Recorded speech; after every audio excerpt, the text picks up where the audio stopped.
Hello guys, welcome back to my YouTube channel SKM study a way of success. मैं हूं आपका educator Shivam Mishra. आपका स्वागत करते हैं आपके अपने यूट्यूब चैनल एसकेएम स्टडी पे।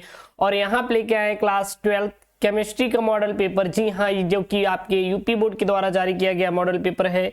इस मॉडल पेपर को आप जरूर देख लीजिए, क्योंकि इससे बाहर आपका बोर्ड में बिल्कुल भी आने वाला नहीं है। 70% सिलेबस पर आधारित ये मॉडल पेपर है आपका।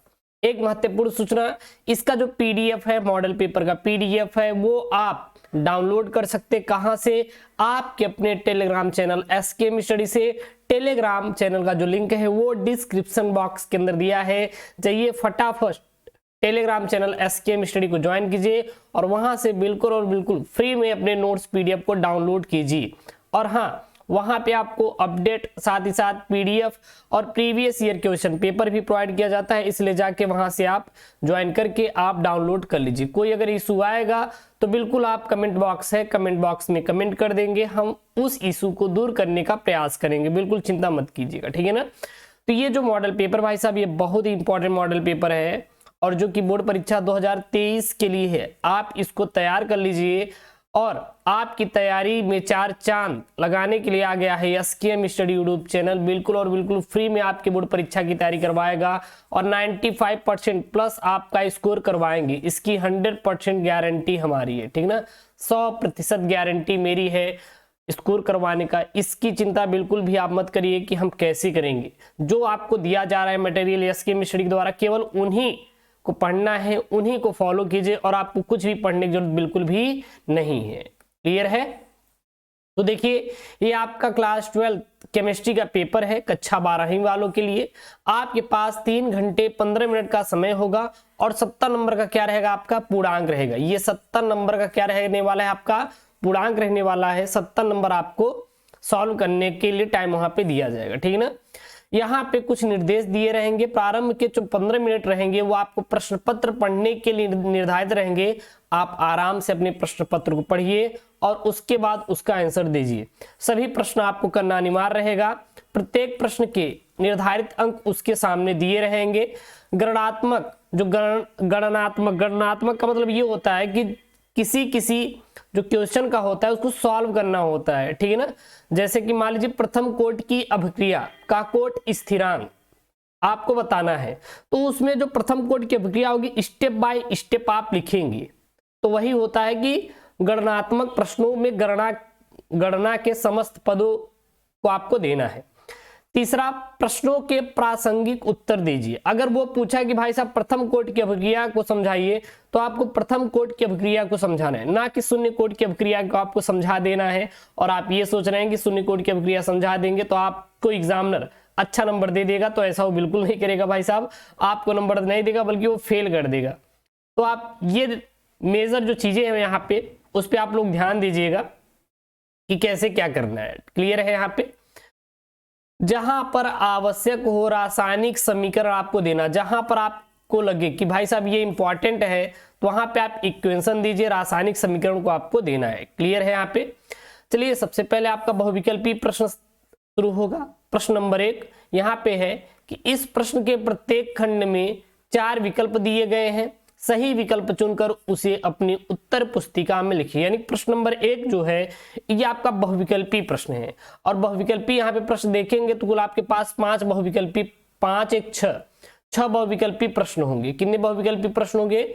6 आपके पास बहुविकल्पी प्रश्न होंगे। कितने अंकों के? आपके 6 अंकों के आपके पास बहुविकल्पी प्रश्न होंगे।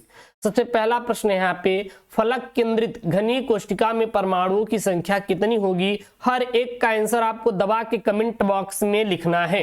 और वीडियो का आज लाइक टारगेट 1000 है और लाइक करके बता दीजिए कि हाँ, हम बोर्ड एग्जाम 2023 की 4 की तैयारी कर रहे हैं सर, मेहनत कर रहे हैं जबरदस्त तरीके से और कहीं पर भी कोई प्रॉब्लम नहीं हो रही है। मान लीजिए कोई अगर आपको चीज नहीं समझ आ रही है, कोई आपको अगर वैज्ञानिक नाम पर अभिक्रिया, कोई आपको और चीज नहीं समझ आ रही, ठीक ना, तो वो आप कमेंट कर दीजिए, हम आपको समझा देंगे ताकि वो अच्छी तरीके से आप सॉल्व करके आए। इसका सोल्यूशन भी मिलने वाला है, मिल रहा है। आपके अपने यूट्यूब चैनल एसकेएम स्टडी के द्वारा देखेंगे तो इसका पूरा सोल्यूशन मिल रहा है। हम दे रहे हैं, लगातार प्रोवाइड कर रहे हैं ताकि आप उसको अच्छी तरीके से कर पाए, ठीक है ना। ख वाला यहाँ पे है, निम्नलिखित में से कौन सा विलयन अणुसंख्या गुण नहीं है। इसमें से कौन सा विलयन का अणुसंख्या गुण नहीं है? परासरण दाब, पृष्ठ तनाव, वाष्प दाब में अवनमन या हिमांक में अवनमन।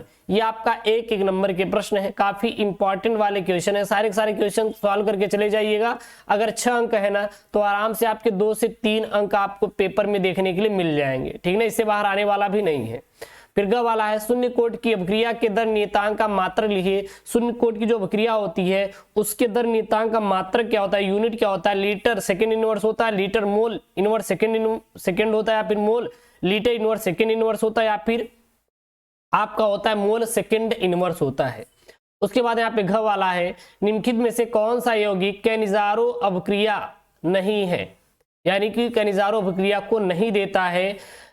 एसिलटेल्डिहाइड या बेंजेल्टेल्डिहाइड, ट्राइमेथिल एसिटल्डिहाइड या फार्मेल्डिहाइड। तो इसमें से कौन सा यौगिक कैनिजारो अभिक्रिया बिल्कुल भी नहीं देता है? इसमें से 4 ऑप्शन है, आप इसमें सही ऑप्शन देंगे तो आराम से आपका 1 अंक बिल्कुल और बिल्कुल 100% पक्का हो जाएगा। बोर्ड की तैयारी हम बेहतरीन तरीके से करवाएंगे, बिल्कुल आप टेंशन मत लीजिएगा, केवल आप पढ़ाई फोकस कीजिए, क्योंकि अब आपके पास टाइम केवल बहुत ही कम है। 1 महीने का आपके पास क्या है, टाइम है, और इसी 1 महीने में आप 5 जो सब्जेक्ट होते हैं उसको कंप्लीट करना है, और इसकी कंप्लीट करवाने की गारंटी मैं लेता हूं, आपका पूरा हो जाएगा। जो टॉपिक मैं दूंगा केवल उन्हीं को पढ़ के जाइएगा, आपका काम हो जाएगा। यहाँ पे अगला वाला है अंगा, एथिल एमीन पर NHNO3 की क्रिया से बनता है। जब एथिल एमीन पर HNO3 की क्रिया कराते हैं तो उससे क्या बनता है? C2H4 बनता है, या फिर NH3 बनता है, या फिर C2H5NO2 बनता है, या फिर C2H5OH बनता है।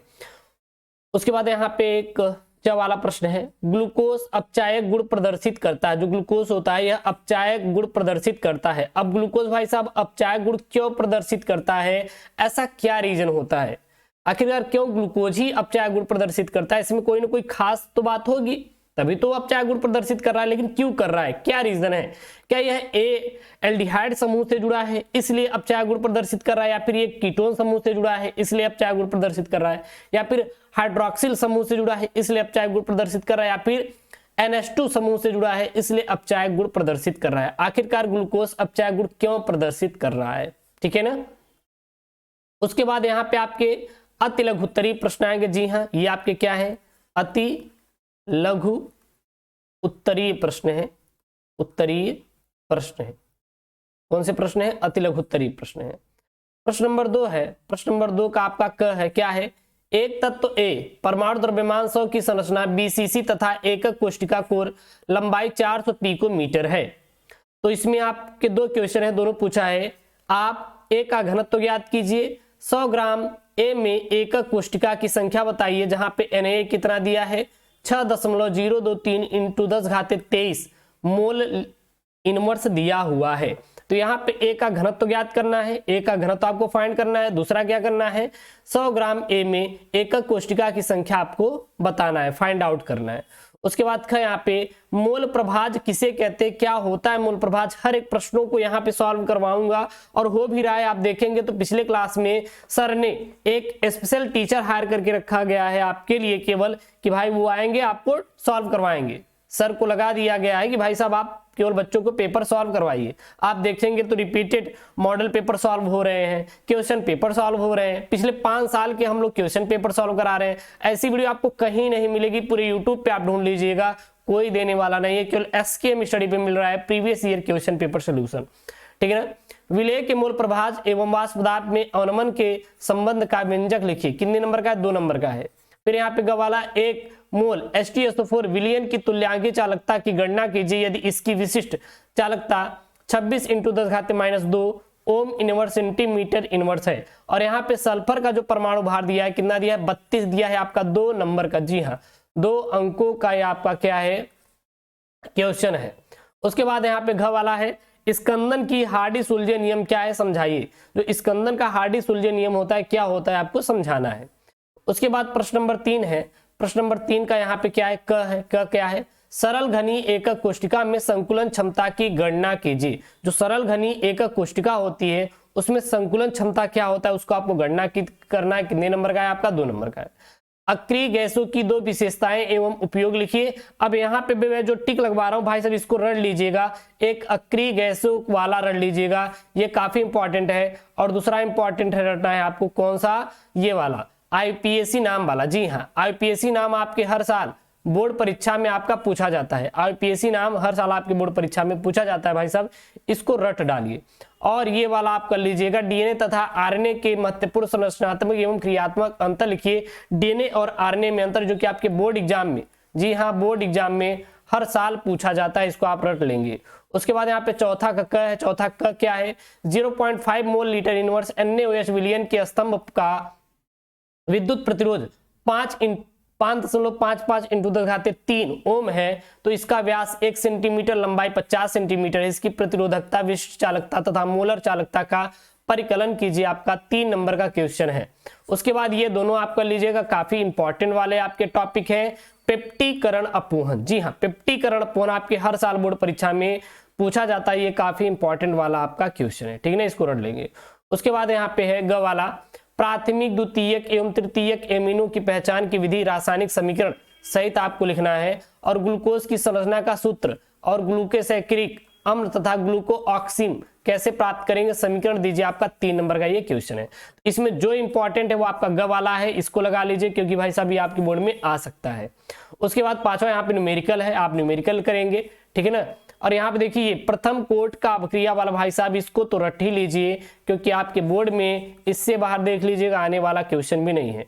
क्या यहाँ पे प्रथम कोट की अवक्रिया के वेग स्थिरांक के लिए व्यंजक लिखिए तथा सन्निहित पदों को समझाइए। दर्शाइए कि प्रथम कोट की अवक्रिया का अर्धायुकाल अभिकारकों के प्रारंभिक सांद्रण पर निर्भर नहीं करता है। भाई साहब 4 नंबर का, जी हाँ 4 अंकों का आपके बोर्ड परीक्षा में पूछा जाएगा, 4 अंक आराम से आपको मिलने वाले हैं, ठीक ना।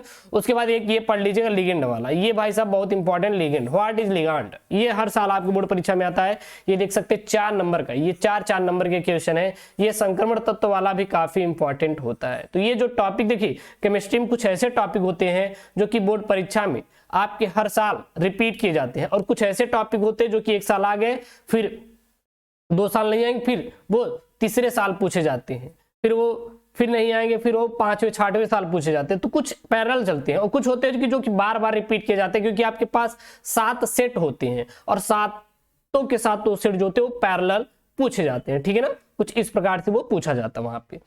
उसके बाद यहाँ पे छठा वाला है, छठा का क है, यहाँ पे कारण सहित आपको समझाना है। साधारण ताप पर ऑक्सीजन एक गैस होता है, लेकिन एक सल्फर होता है जो ठोस होता है, क्यों होता है।